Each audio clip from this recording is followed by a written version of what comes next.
Tatlong bahay ang nasunog sa gitna ng piyesta sa Barangay Commonwealth sa Quezon City kahapon. Isang residente nagtangkang apulain ng apoy ang sugatan. Yan ang unang balita ni James Agustin. Nabulabog ang pagdiriwang ng fiesta ng mga residente ng Odigal Street sa Barangay Commonwealth, Quezon City matapos sumiklab ang sunog pasado alas 9 kagabi. Mabilis na kumalat ang apoy sa ilang bahay. Itinaas ng Bureau of Fire Protection ang unang alarma. Nasa 18 fire truck nilang rumisponde, dagdagang 13 fire volunteer group. Ang isang residente nagtamo ng mga paso sa braso, likod at muka matapos subukang apulahin ng apoy pero hindi niya kinaya.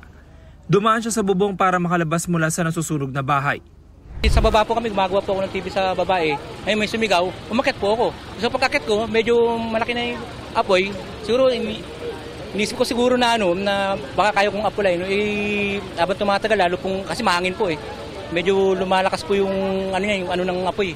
Mayroong mga kapitbahay na tumulong, nang bigay sa akin ng mga tubig, balde, tapos kaya lang hindi ko na kaya yung init. Si Amor naman ilang mahalagang dokumento lang ang nadala. Wala silang naisalbang mga gamit at damit. Laking pasasalamat niyang nakaligtas sila ng kanyang 5 taong gulang na anak na babae. Nagulat lang po kami na kinakatok na kami sa bahay, na malaki po yung apoy, nasunog. Bumilis po kami tumakbo kasi binuhat ko po yung anak ko. Tapos nanginginig po kami hanggang ngayon sa takot, panaiyak po yung anak ko.